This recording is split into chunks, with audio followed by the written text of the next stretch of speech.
Mga idol, sa pagkapanalo nga po ng Orlando Magic ngayong araw kontra sa Boston Celtics, tunay nga talaga na solid ang improvement ngayon ng kanilang kupunan. Yan naman ang ating unang storya na aalamin dito sa ating bagong video na sasabayan ko na rin ang balitang panahon na nga daw para i-trade ng Golden State Warriors si Klay Thompson ayon kay Kendrick Perkins. Pag-uusapan na rin natin ngayon ang inilabas na good news kay Cam Reddish at ang balitang nagreklamo nga po si Christian Wood kay Coach Darvin Ham. Kaya mga idol, tara!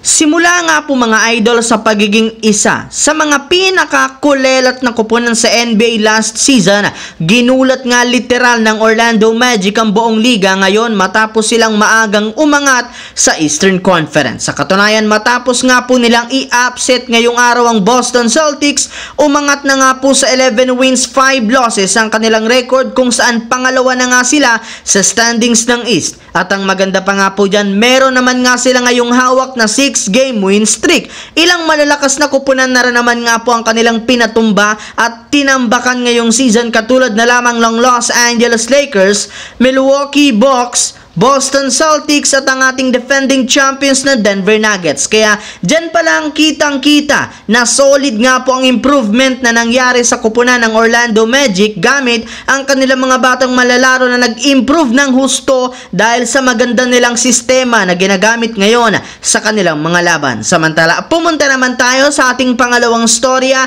sa balitang panahon na para i-trade ng Golden State Warriors si Klay Thompson ayon yan kay Kendrick Perkins. Dahil nga po mga idol sa patuloy na paglamya ng performance ni Klay Thompson sa nagdaang laro ng Golden State Warriors ngayong season, sunod-sunod na nga po ang mga lumalabas na trade rumors sa kanya. Maging ang dating NBA player at analyst na ngayon na si Kendrick Perkins sang-ayon at approve nga daw sa kanya ang ideya na pag-trade ng Warriors sa kanilang superstar. Ayon nga po dito, alam nga po niya na napakalaki ng naiambag ni Klay Thompson sa Warriors ng mga nagdaang taon. Ngunit kailangan na rin naman nga nila itong bitawan since patuloy nga pong bumabagsak ang laro nito. Yes mga idol, wag na nga daw isama pa ng Warriors ang emosyon pagdating sa pagdedesisyon sa kalagayan ni Klay Thompson, gayong makakasira lamang nga daw ito sa kanilang plano na magkampiyon. At the end of the day, business pa rin naman nga daw po ang NBA, kaya kailangan nilang gumawa ng paraan upang mapalakas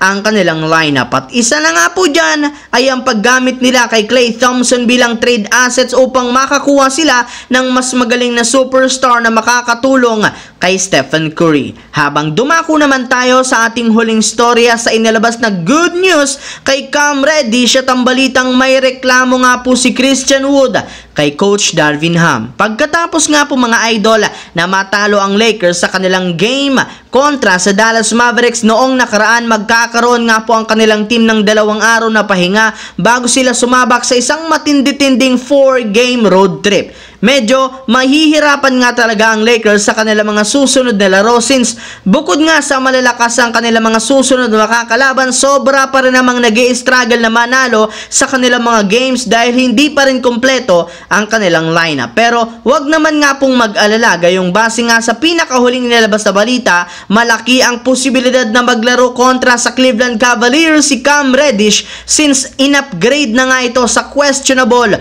o game time decision ng kanyang kalagayan ngayon. Pero sadyang may ilang mga problema para naman nga po ang kinakaharap ngayon ng Lakers, katulad na lamang ng pagtatamo ni Rui Hachimura sa kanyang ilong at sinasabing reklamo ni Christian Wood kay Coach Darvin Ham. Ayon nga po dito, sa mga nakalipas na taon nga po sa NBA, hindi siya naglaro bilang role player lamang. Ngunit simula nga po nang mapunta siya sa Lakers, bigla na lamang nga pong nag-iba ang kanyang sitwasyon. Yes mga idol, limitado nga po ang kanyang ball touches at kahit man nangangailangan ngayon ng offensive player ang Lakers sa tuwing nawawala sa laro si Anthony Davis, hindi pa rin siya nagagamit ng maayos at husto ni Coach Darvin Ham. Malayong malayo nga ito para sa tunay na laruan ni Christian Wood. Ika nga ng mga fans, nasasayang na naman ni Coach Darvin Ham ang talentong opensa ni Christian Wood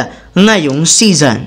Ang videong ito mga idol ay hatid sa inyo ng Aurora Game, isang play-to-earn mobile app na kung saan pwede kang kumita habang nag-e-enjoy ka. Maraming mga games dito mga idol gaya ng Color Game na alam kong siguradong mananalo kayo. Dragon vs Tiger na simple lang, pipili ka lang kung Dragon ba o Tiger ang mananalo. Meron ding Toss a Coin na alam kong alam nyo na at marami pang iba. Sobrang dali lang mag-register, gamit lang ang iyong mobile number, hintayin ang verification code at gumawa ng password. Madali lang din mag-cash in at pag panalo, cash out agad gamit ang iyong GCash account. Kaya ano pang hinihintay nyo mga idol?